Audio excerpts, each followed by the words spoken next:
Good afternoon, and the warmest of welcomes indeed to this afternoon's iOB business webinar. It is a total pleasure to have you on here, and I very much hope you are looking forward to the webinar today as much as I am. Okay, so today's topic of conversation, 3 hiccups, okay, in business. All right, we're going to talk about what these 3 hiccups are. We're going to talk about them in detail. Okay, so before we get kicked off with today's session, if this is one of your first time joining us on an iOB business webinar, first of all, a very warm welcome to you. It's a pleasure to have you on here. My name is Ben, and I'm the resident business coach here at iOB Business. Okay, now just a little bit about how these webinars operate. Okay, first of all, we are going to do a brief introduction with myself just now. My name is Ben, and we usually do this for 2 or 3 minutes whilst we're letting everybody get set up. Okay, and then we're going to dive into the presentation itself. So the presentation usually runs for around about 15 to 20 minutes or so. Okay, now, of course, throughout today's presentation, you're more than welcome to ask any questions and indeed jot down any notes that you might have. So what we're going to do in between each of the 3 topics we're going to talk about today is give you a brief moment to jot down any notes and ask any questions. Now, if you would be looking to ask questions, you could do that in the gray Q&A box at the bottom of the screen there. Okay. And now, if you have joined us before, it is wonderful to welcome you back. Thank you so much for taking the time to join us again. Now, you will be more than familiar with how these sessions run. Okay, so we are looking good to go. We are at 1 minute to 2 o'clock. I am going to go ahead and get us set up on today's session. Okay, there we go. All right, perfect. So if you could just do me a big favor, please, before we get kicked off on today's session, if you could just let me know if you can hear my voice okay and if you can see the screen okay. All right, so what I've done is I switched off my video camera. You shouldn't be able to see my face anymore, but you should still be able to hear my voice, and you should still be able to see the presentation up on screen there for you. All right, so if you just pop that in the chat box for me. Awesome. All right, looks like we are good to go, ready to get kicked off then. So once again, right before we get kicked off, okay, we're talking about 3 business hiccups that catch us all off guard. Okay, now the reason that this is invaluable information for current business owners, aspiring business owners, when it comes to digital agencies, there are 3 business hiccups that we need to be aware of. And if you learn about them now, you're a lot less likely to encounter them in the future. All right, so give yourself a little bit of knowledge here today. Now, throughout today's session, once again, please don't panic if you're falling a little bit behind on notes, if you're falling a little bit behind on questions. Okay, you're more than welcome to crack on and ask those and take down those notes. We're going to briefly pause between each topic throughout today's session as well, so that you'll be able to do just that. All right, so without further ado, let us begin. 3 business hiccups that catch us all off guard. Okay, now right before we kick off, your presenter today is myself. Once again, my name is Ben, and I'm a business coach. Okay, my specialty is in working with small businesses, just like many of you on here today, and also those looking to start up their own digital agencies. Okay, it's my job to help them achieve stability and growth. Okay, so today's session, we're going to talk about 3 topics, as we always do. Number 1, we're going to discuss the concept of running before we can walk. Okay, now you'll have heard this in a personal context before. It might be something that you're familiar with over there, and I'm going to talk to you about what it means in a business sense. Okay, number 2, being unsure of our pitch. Okay, this is potentially one of the biggest things I see as a business coach, one of the biggest things that lets business owners down. And number 3, improper education. Okay, now if you've joined one of these webinars before, you will have undoubtedly heard me speak about lack of education being an absolute killer when it comes to running a business effectively. Okay, so running before we can walk. Let's get kicked off with some basics. Okay, number 1, the first core mistake that I see people make is creating overheads that the turnover cannot keep up with.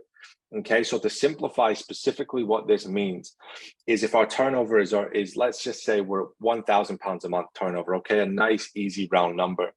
Now, if we then take on an office for £500 a month, okay, mathematically, this is already beginning to not make very much sense, okay? But we're running before we can walk in this scenario. So we're getting overexcited, we're getting ahead of ourselves, and we're saying, yes, let's get an office. It doesn't really matter that we can't afford it just now, because we'll earn money. If we get the office, we'll earn extra money, we'll do what we have to keep it.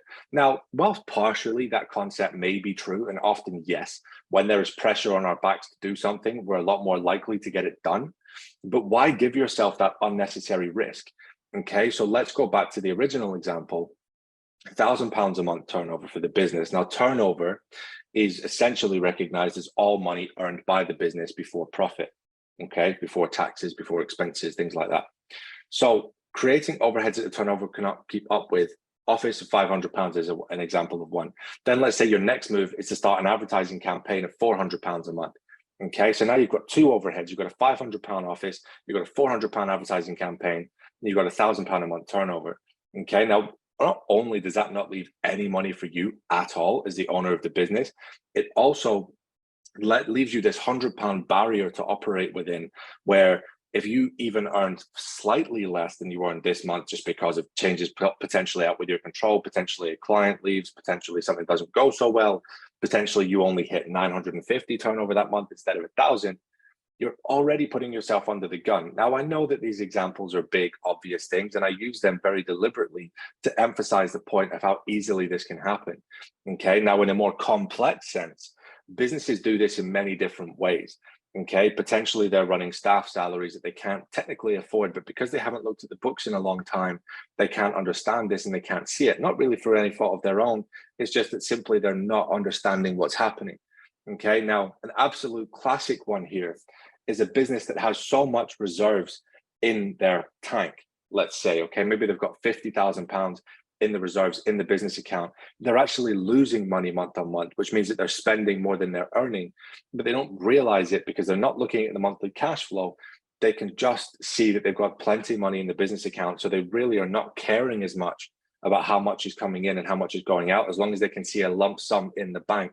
Now, this is the classic way that businesses lose money without even knowing it. So it is absolutely paramount that you do not create overheads that the turnover cannot keep up with, and that you also keep an eye on a weekly, monthly basis what your cash flow is doing.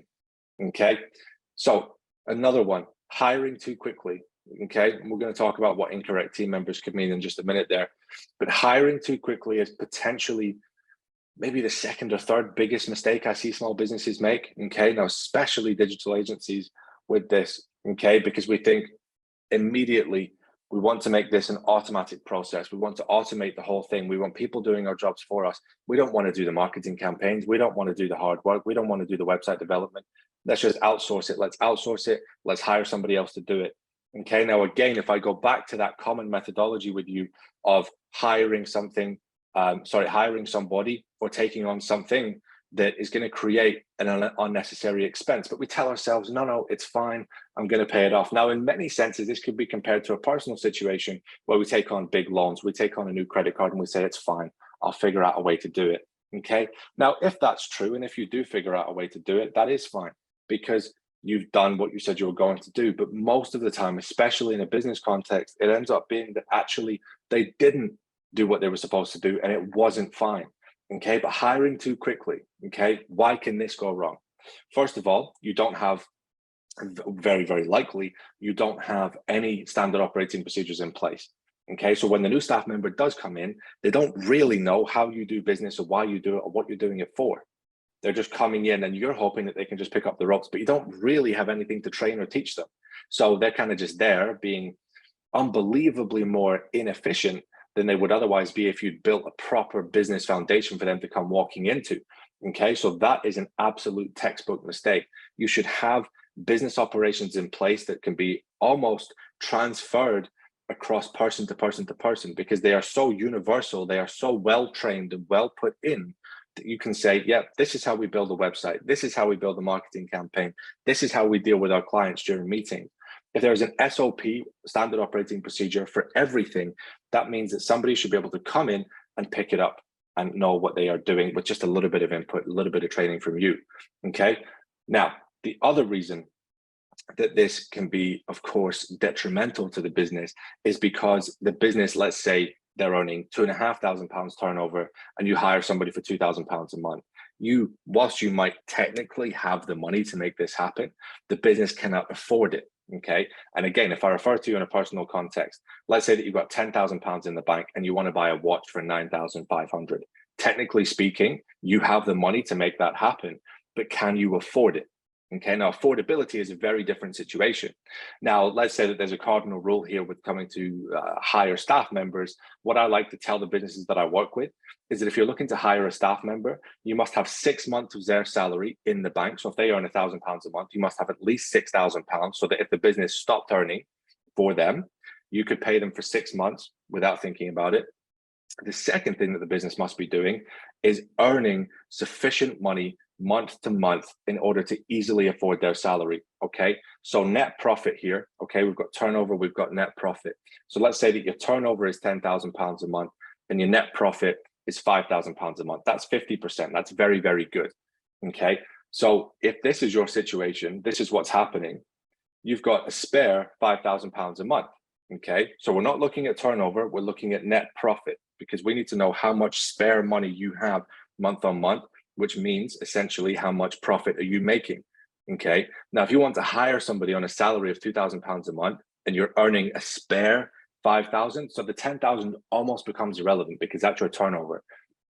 What matters when you're looking at hiring a staff member is net profit. Okay, because you're going to take up a chunk of that net profit temporarily whilst you hire this staff member until they start earning the money for the business off their own back, if that's something they ever do.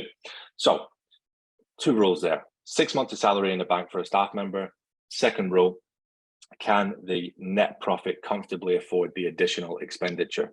Okay, so second component of this, incorrect team members. Okay, with inexperience in education, we're going to talk about that in topic number 3 today, but often you can hire the right person for the wrong seat. Okay, and that's a very, very common business tool I read in a very, very good book, and something that I use an awful lot.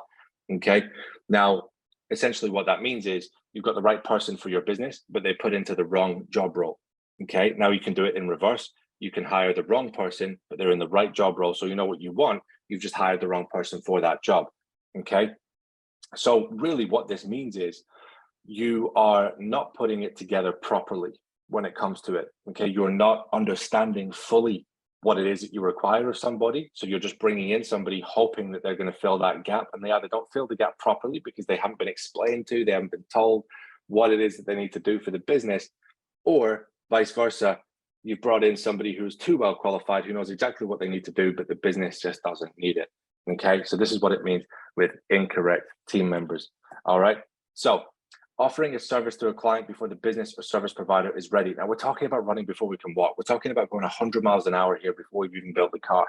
Okay, so offering a service to a client before the business or service provider is ready. Really what that means is, okay, if you're white labeling or doing anything like that, that's when we would look at service provider or potentially the staff member providing the service, such as Facebook marketing campaigns or website development, something like that, SEO, search engine optimization. Okay, but really theoretically what this means is that you're doing something here before the service provider is ready to do it. Now, the other thing that this could mean here, if we're doing something, if we're offering a service to a client before the business is ready, this is going to be very, very likely very negative and almost catastrophic for the business. Okay, because if I have just decided that I, as a digital agency, want to start offering website development, and I go and I see my client Robbie and I say, "Hi Robbie, how are you? We're doing website development now. Is this something you'd be interested in?" And Robbie says, "Yes, please, Ben. I'll give you £3,000. Please go and build me this top class website." Okay, now I start working on the commission from Robbie to build this website, and it turns out actually I kind of know how to put a website together, but I'm really struggling. It's taking me 10 times as long as it should because I'm learning as I go. It's taking me a lot of mistakes. Robbie's starting to get annoyed because his website's coming in poor quality and it's not coming in the agreed deadlines because I don't know how to do it. My stress levels are going through the roof, and you're beginning to get the picture. Okay, so running before we can walk, offering a service to a client before the business or service provider is ready. Now, why is this a mistake? It's a huge mistake because you can upset loyal clients, you can upset potential prospects that could be valuable in another service capacity, and you could potentially even upset the service provider if you start offering out their services before they're ready to provide for you. Okay, what you're much, much better doing is waiting until you have fully defined what that service means, and then you can go out and you can speak to the prospective client. You can say, look, we can build you a 4-page website. We can do it to this quality, this standard. Here's our portfolio of what we've designed already. This is what we can put together for you. Bang, bang, bang, job done. Money's in the bank, client's happy, prospects happy, everybody walks away from the deal happy. Okay, now, final component on running before we can walk, increasing the operational load and inevitably buckling under the pressure. Okay, so the operational load is essentially what we could define as, in a very simple format, you having let's say you've got a team of 4 marketing members, okay, but you give them the work because you're taking on so many prospects, so many new clients. You give them the work of 6 to 8 team members. Okay, you've got them all working double time. Now, this might work temporarily because you've increased the operational load. So you might see a very short-term spike in operational profit, which essentially means you're bringing in extra money over a shorter period of time. Okay, but what's going to happen is the longer this goes on for, the more the pressure is going to start to be felt by the business, and inevitably somebody's going to buckle. They're going to quit. They're going to fall behind. They're going to start making mistakes because they're working double time. Okay, now that's just one example. Another example of operational load is essentially packing too much weight onto the operations of the business. Okay, we've got too many reports trying to go out. We've got too many new transactions happening. We've got too many new projects being developed. We've got too many new bits of office furniture being delivered that day. Okay, the operational load, your operations are the backbone of your business. Day-to-day operations, client operations, finance operations. We could talk about this all day, but theoretically, the only part that needs to be understood here is if you've got 4 team members and you give them the work that only 8 could handle, you're buckling them all on double time, and eventually they're going to collapse under the pressure. Now, you could talk the same theory with this about a business. If you imagine it as a bridge, you put 1 truck on it, it's fine. You put 2 trucks on it, it starts to struggle a bit. You put 3 trucks on it, you're really looking at the bridge breaking now, and you put the 4th truck on it and it just collapses from underneath you. Okay, so the operational load is so incredibly important when you're looking at business. You have to make sure that your team or yourself can keep up with what it is that you're doing before you pile any more on. Now, this is what you would then begin to define as a ceiling. So let's say that you could only take on 10 clients because that's how much you can handle, and you're earning £50,000 a year because of this. You want to earn £100,000 a year, but in order to do that, you're going to have to increase your operational capacity before you increase the load. Okay, you're going to have to build a stronger bridge before you can put more trucks on that bridge. All right, so that brings us to the end of topic number 1. We did run over a little bit there, but we did have an awful lot to cover. So we're going to move on to topic number 2 very shortly, but please do take a moment to jot down any notes that you might have had for today's session, and indeed ask any questions. I had one coming there just a little bit earlier, so thank you so much. I'll get to that at the end of the session for you today. All right. Perfect. All righty, I've had a little confirmation there. Looks like we are good to go on to topic number 2 of today. All right, so topic number 2 is being unsure of our pitch. Okay, now let's talk about why this is one of the hiccups that we want to avoid. Okay, full analysis of our offer not complete. Okay, now what does this mean in literal theoretical terms? If we're unsure of our pitch, okay, now essentially what I mean here is, let's say that you're having a conversation with somebody wonderful, a prospective client, perhaps somebody who might be interested in doing business with you. Okay, now if you're unsure of your pitch, 9 times out of 10, you're going to lose the business. Okay, so let's say that you're a digital marketing agency, you're down at a local cafe, you're having a coffee and a sandwich, and you're chatting to them, and you say, oh, you know, I actually run a digital agency. We do marketing for small businesses. And they say to you, oh, well, fantastic. So we need some help in that department. What kind of thing do you do? And you say, well, we do a little bit of website stuff, and we do, you know, some Facebook ads, and, you know, we do just bits and pieces, really, you know. Okay, so that's example number 1, right? You could hear it in my voice, you could hear it in my tone. I didn't have a clue what I was saying, and therefore the prospective client also, guess what? They're not going to have a clue what I'm saying either. Okay, so what I really need to happen in that scenario, let's rewind a bit. Cafe owner comes over to me and I say, actually, yeah, I do. I work in digital marketing. I've got my own agency. It's a wonderful franchise. We do so many things.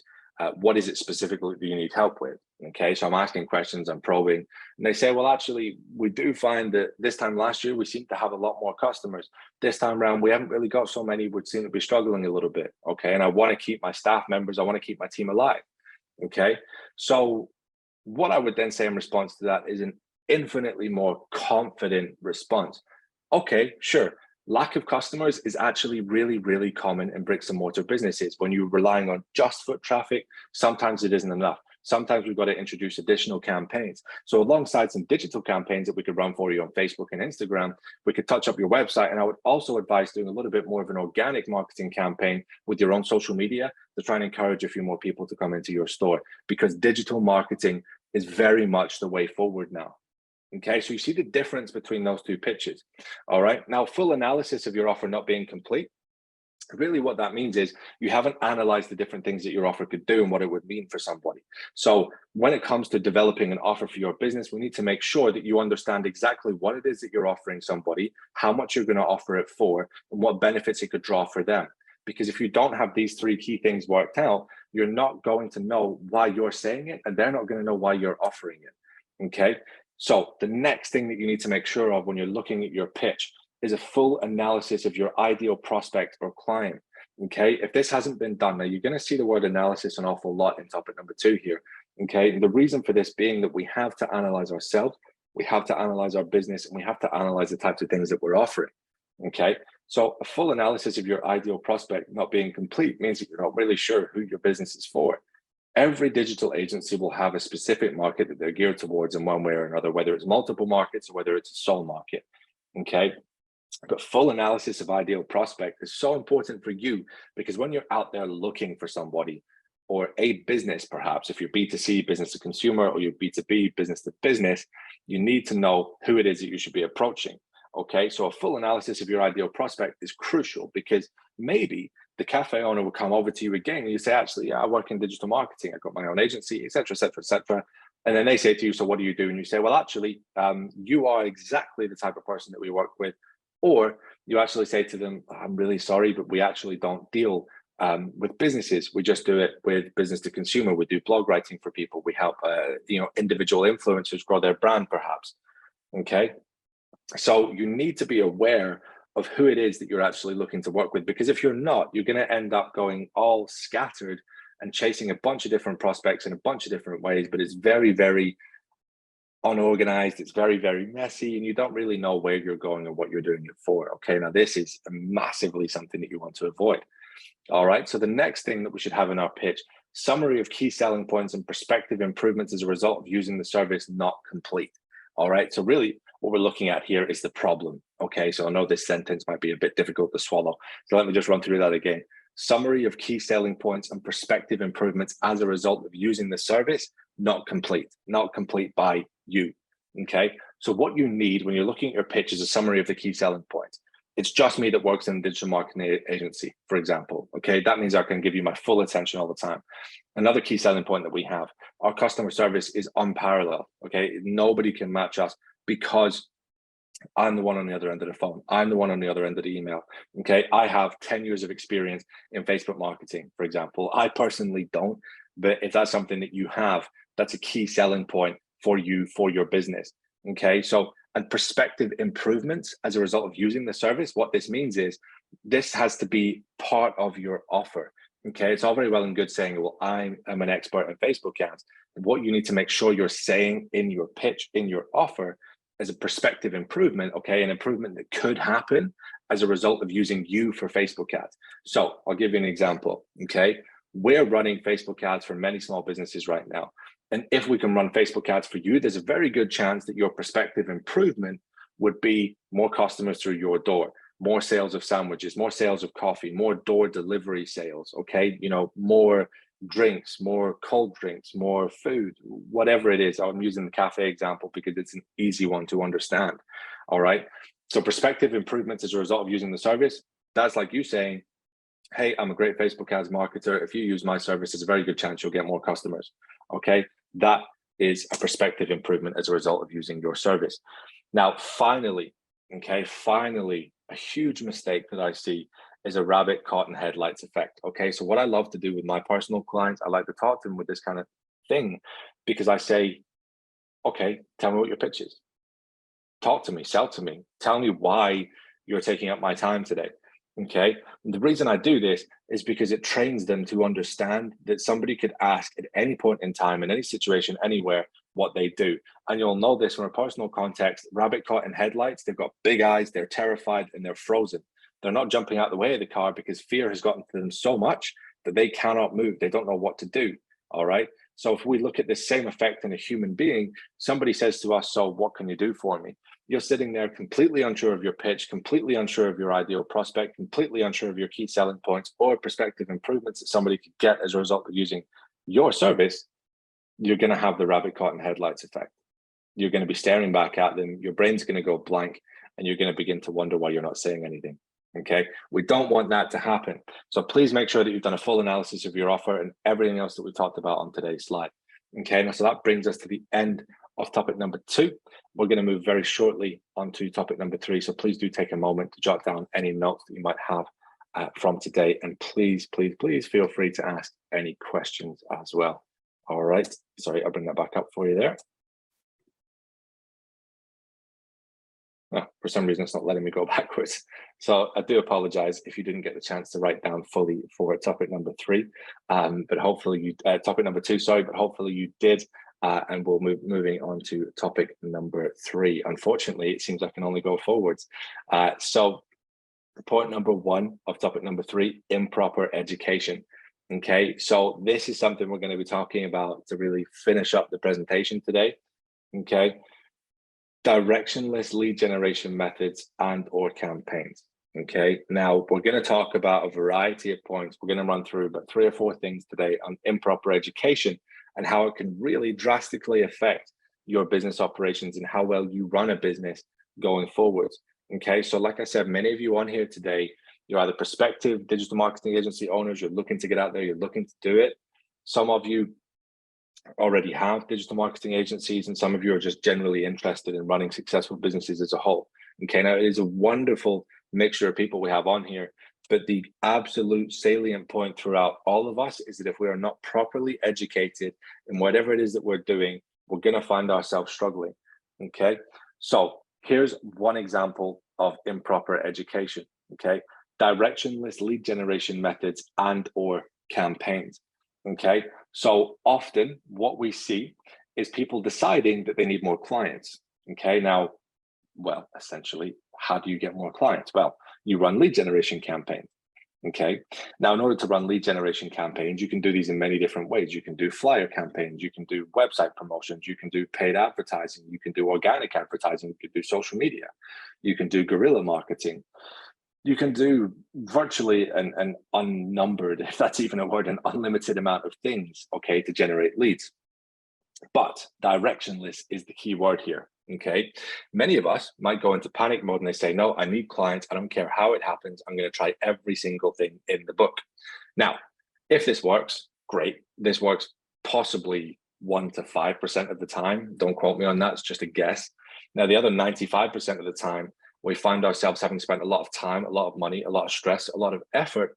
We don't actually have anything to show for it. Why? Because it was directionless. It had no purpose. It had no end goal. In order for a campaign not to be directionless, it has to be calculated, it has to be reasoned, and it has to have a goal. So the calculation phase, how much are we going to spend? What method are we going to use and why? Okay. Now, the next step, the second step, we have to figure out exactly what the purpose of the campaign is. Okay, it has to be rationalized. It has to be understood what the purpose is, what's it going to achieve.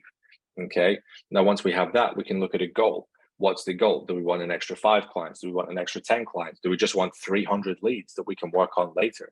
Okay, but a directionless lead generation campaign is dangerous because it can be money, effort, and time wasted.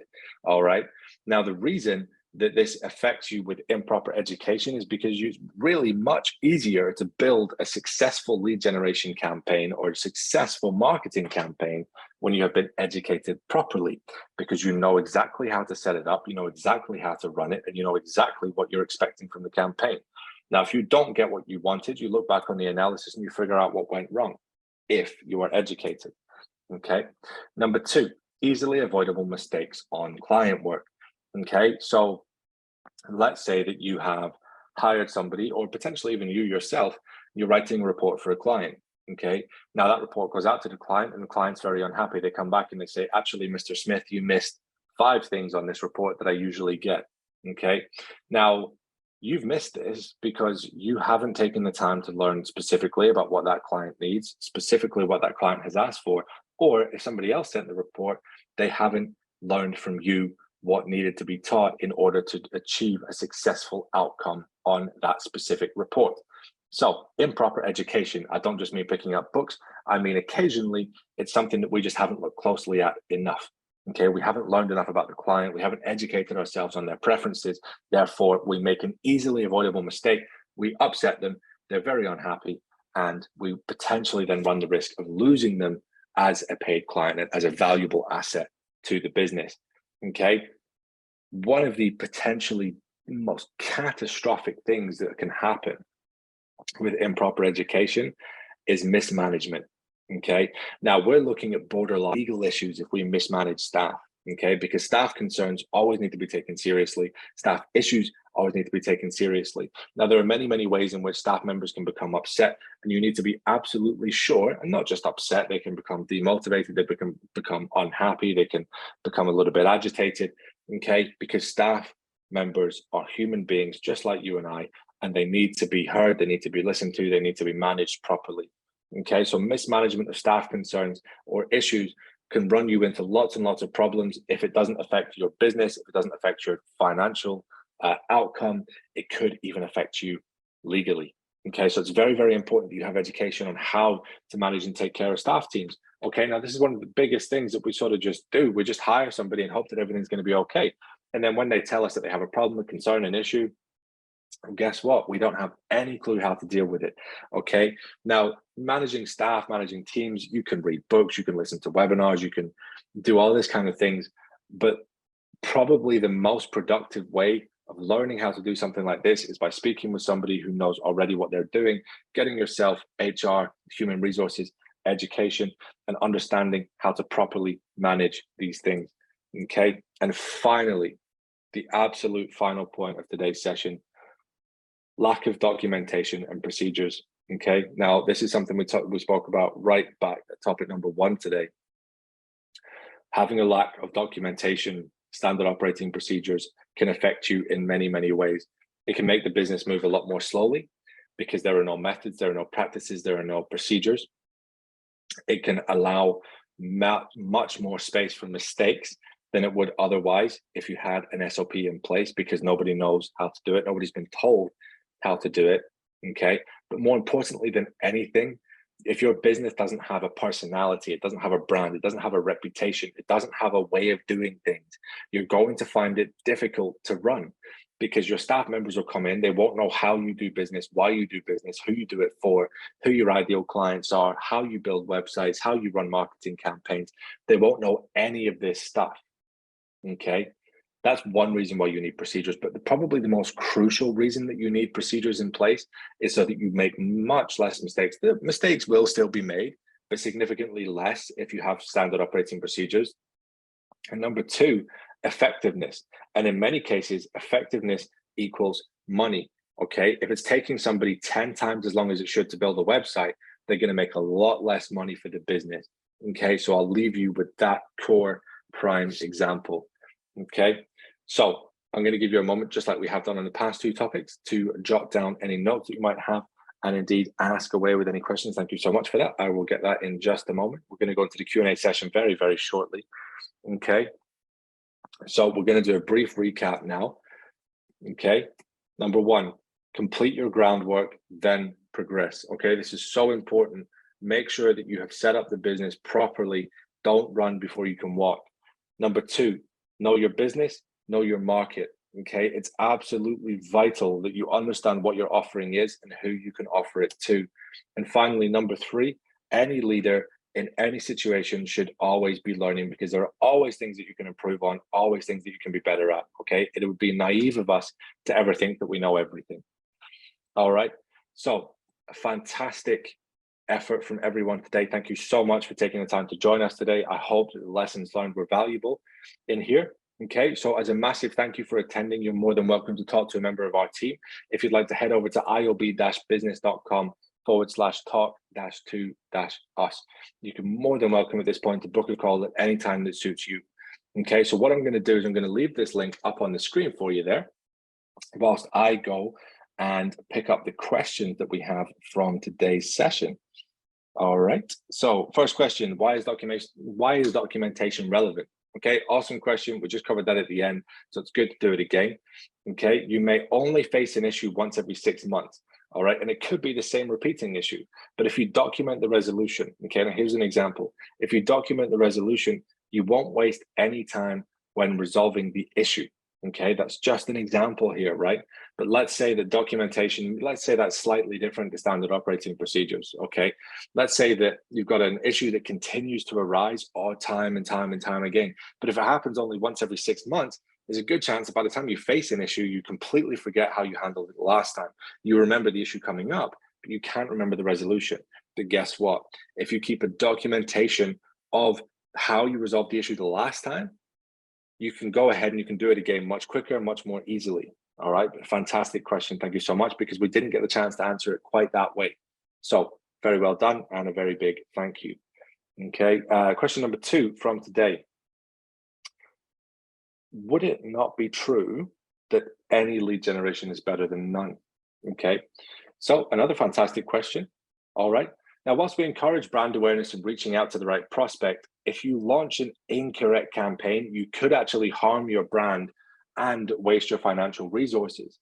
Okay, now the reason that this could be detrimental to you is if you head off completely in the wrong direction with a lead generation campaign, you end up spending an awful lot of money and time, but you didn't really plan for it to go anywhere, and you were just sort of hoping that it yielded some results. Now, this is so common in paid advertising, because people will set up campaigns, but let's say they've got the wrong audience.